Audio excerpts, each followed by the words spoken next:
Have you ever asked yourself why certain truths about men and women are ignored, silenced, or labeled as offensive?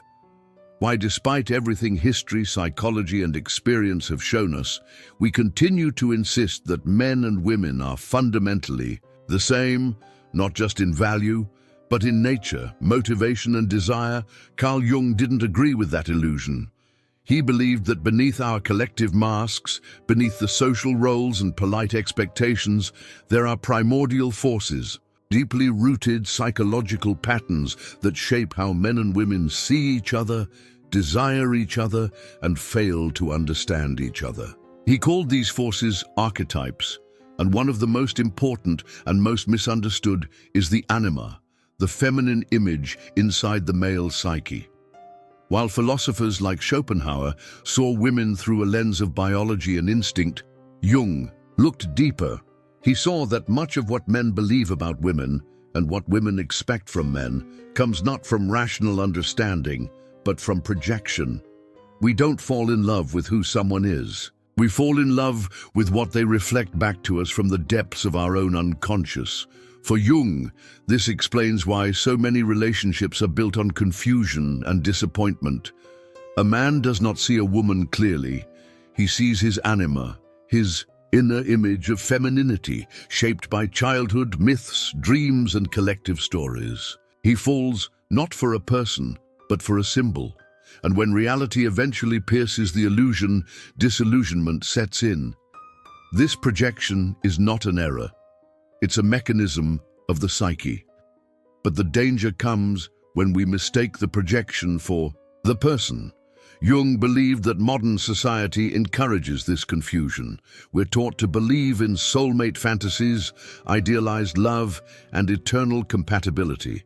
But all of this avoids the deeper truth that men and women carry within them unconscious energies that collide, attract, and repel with forces far beyond conscious control. The brutal truth? Most people never really fall in love with one another. They fall in love with their own projections. And when those projections fade, they feel betrayed. Not because the other person changed, but because the illusion died. Jung's view of the feminine and of women themselves was not demeaning, but deeply complex. He didn't reduce women to instinct or biology. Instead, he saw them as embodiments of profound psychic power, connected to nature, the moon, the body, and the mystery of the unconscious. But he also warned that when men project their anima onto women, when they see women only as healers, muses, redeemers, they rob women of their full humanity. Worse, they remain trapped in psychological immaturity. The man who worships the feminine without integrating it remains a boy. He seeks emotional rescue. He avoids responsibility. He romanticizes instead of relating. And the woman caught in that projection is often left with a burden she never asked to carry, the burden of being someone's fantasy instead of her own full self. This, Jung believed, is one of the roots of relational suffering. Not hatred, not inequality, but unconscious confusion. So what happens when these fantasies begin to crack? When men begin to see women not as goddesses or enemies, but as human beings with their own shadows, needs, and instincts, that moment, often painful, is the beginning of psychological growth.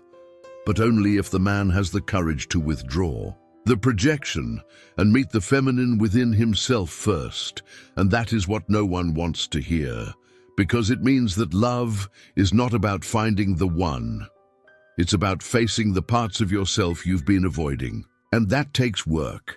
That takes shadow integration. That takes a kind of emotional honesty that society, with all its polished scripts and romantic narratives, rarely prepares us for.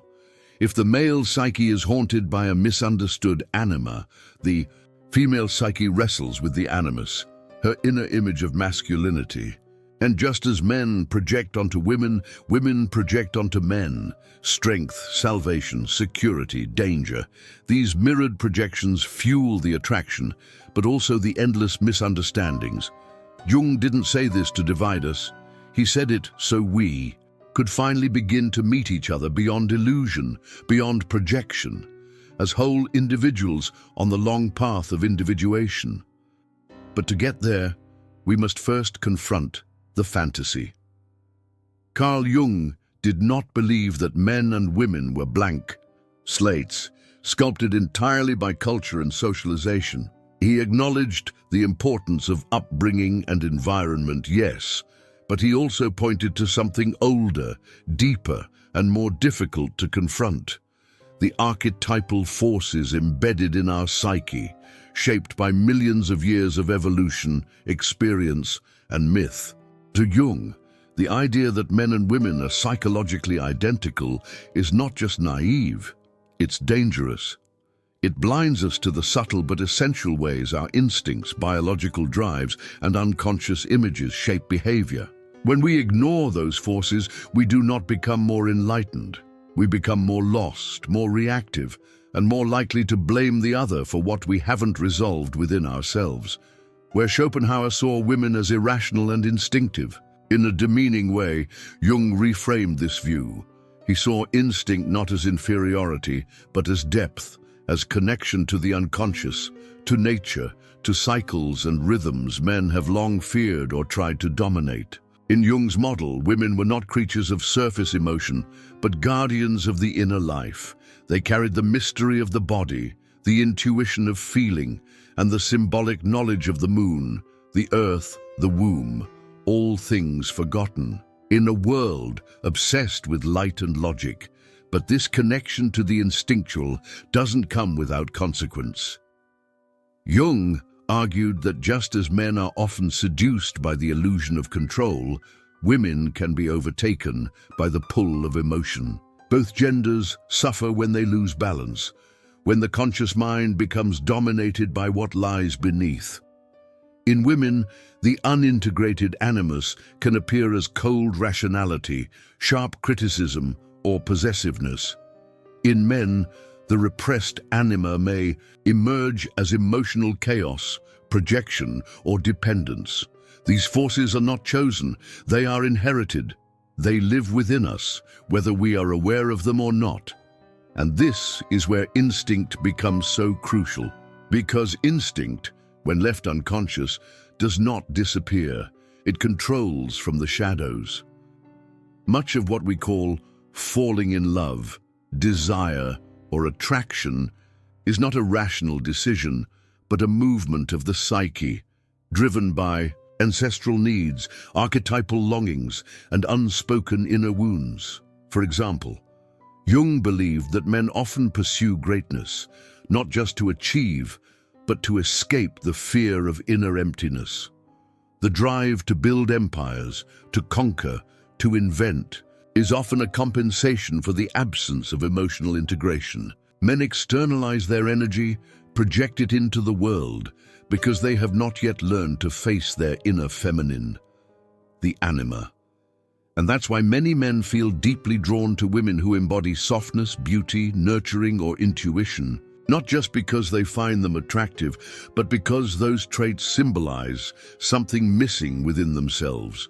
They don't just want the woman, they want what she represents. This dynamic creates a profound misunderstanding. A man may idealize a woman for her sensitivity, for her calm, for her soulfulness, not realizing that what he's actually seeing is his own unconscious, projected outward.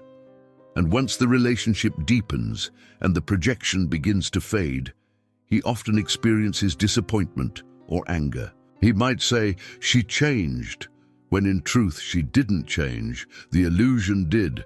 Jung called this moment withdrawal of the projection. And though painful, it's the beginning of maturity. It is the gateway to real relationship, one where each person sees the other not as savior or object, but as a fellow soul wrestling with their own shadows. Now consider the reverse. Women, too, often project. The animus, the masculine figure within the female psyche, is frequently idealized as a protector, a hero, a strong and steady hand that can bring order and safety. When a woman finds a man who reflects this image, even faintly, the attraction is intense. But again, it's not really about him. It's about the inner archetype, the image that lives in her unconscious. And just as the man is crushed when his fantasy of the perfect woman fails to hold, the woman becomes disillusioned when the man proves fallible, emotional, or weak. She wanted the hero but got a human being. Jung never said these patterns are wrong. They're natural, but when left unexamined, they cause suffering. Instinct, unchecked, leads us not toward love, but toward projection, disappointment, and resentment. So what's the solution? Jung believed that the path forward is not to destroy gender differences, but to become conscious of them. The feminine and masculine live within every person, and only by recognizing, integrating, and respecting these opposites can we begin to relate to one another as whole beings. He called this lifelong journey individuation, the process of becoming who you truly are by confronting your own unconscious. It means owning your shadow, reclaiming your projections, and no longer demanding that the opposite sex carry your wounds, fulfill your unmet needs, or complete you. Most people, Jung believed, never make it this far. They remain trapped in loops of instinct and fantasy, forever blaming the other for their inner conflict. But those who do the work, those who dare to explore their own psyche, begin to see relationships not as salvation, but as mirrors, not as a battlefield, but as a path to wholeness. Carl Jung believed that what most people call love is not love at all. At least, not in the way we imagine it, not as mutual understanding, not as deep spiritual connection, not even as a conscious choice. In his view, love, as experienced by the majority, is more accurately described as projection, a vivid, emotionally charged illusion cast by the unconscious onto another person, usually of the opposite sex. And this projection, Jung warned, is so powerful, so enchanting, that most people mistake it for truth. They believe they've met their soulmate, their other half, their destined counterpart, but what they've actually encountered is the face of their own psyche, reflected in another human being. For a man, this projection comes through the anima, the internal feminine archetype, shaped by all the women he has known, loved, feared, or imagined. His first imprint of the feminine, often his mother, forms the foundation of this inner image. As he matures, cultural stories, personal experience, and unconscious longing layer new meanings onto it. Eventually, he doesn't see women as they are, but as vessels for this archetypal image. He falls in love not with the woman, but with his own lost soul wearing her face. Jung didn't say this to dismiss romantic love. Quite the opposite. He believed that through these projections, we're actually being called toward wholeness. The anima represents the undeveloped emotional and intuitive side of the male psyche. When a man feels drawn to a woman who embodies these qualities, it's not just about sexual attraction, it's about integration. His soul is calling him to retrieve something he has lost or ignored. But here's the problem. Rather than do the inner work to reclaim those qualities, most men try to possess them through the woman. Instead of developing sensitivity, empathy, and inner stillness within themselves, they cling to the woman who represents those things and try to keep her close. And when she fails to remain a perfect reflection of that inner ideal, as she inevitably will, they feel betrayed. The projection breaks, the illusion dissolves, and the man is left with a choice. Either blame her for changing or recognize that he never truly knew her in the first place. This breaking of the illusion is what Jung called the moment of withdrawal. It's painful, disorienting, often humiliating, but it is also essential, because only then, when the projection has been shattered, can real love begin. A love not based on fantasy or unconscious desire, but on clear-sighted presence and mutual recognition. Now flip the Dynamic women too fall under projection. In their case, the projection is shaped by the animus, the internal masculine archetype, often formed by the image of the father, later infused with cultural ideals of strength, intellect, protection, and purpose. The animus appears in dreams and fantasies as a wise man, a warrior, a guide, or at its darker poles as a dominating tyrant or cold critic. When a woman projects her animus onto a man, she often sees him as more than he is, a symbol of salvation, of order, of purpose. She feels he can lead her, stabilize her, give her meaning, but what she's really yearning for is inner direction, inner strength, mental clarity, traits she has not yet developed or accepted within herself. And when the man fails to embody those things perfectly, when he falters, becomes vulnerable, emotional, or lost, she too feels disillusioned. The illusion breaks, and she too faces a choice: retreat into resentment or begin the work of animus integration, learning to listen to her own inner voice of reason and structure rather than seeking it exclusively in another. Jung described this entire dynamic as a tragedy of modern relationships. Not because love is doomed, but because most people never recognize what's truly happening. They are not falling in love with each other. They are falling into each other's archetypes. And as long as those archetypes remain unconscious, the relationship is more a play than a partnership. He wrote, "Where love rules, there is no will to power. And where power predominates, love is lacking." But what happens when love is power? What happens when the unconscious uses attraction as a way to manipulate, dominate, or fulfill unmet childhood needs? Then what we call passion becomes a battlefield. Relationships become power struggles, masquerading as devotion. We chase what we lack, control what we fear, and use each other to avoid meeting ourselves. This is where Jung's concept of the shadow becomes crucial. The shadow is everything we repress, deny, or disown within ourselves. And in intimate relationships, it doesn't disappear. It gets projected onto the other, the controlling man who accuses his partner of being manipulative, the anxious woman who sees her partner as emotionally unavailable. Often what we most hate in the other is what we secretly carry within. Love then becomes not just an opportunity for happiness, but for healing. If we are brave enough to look at our projections, to reclaim our shadows, to withdraw the anima and animus and see the other as they truly are, we begin the slow and painful path toward real intimacy. Not fantasy, not possession, but presence. Jung knew that few are willing to do this work. It requires self-confrontation, humility, and the loss of comforting illusions. But for those who do, for those who can meet the other not as a rescuer or a project, but as a whole person walking their own path, love transforms. It becomes a vessel not for validation, but for transformation. It becomes sacred. Carl Jung never promised comfort. His psychology wasn't built to soothe egos or reinforce cultural myths. It was built to liberate the soul, to guide us through the darkness within ourselves and into the clarity of self-knowledge.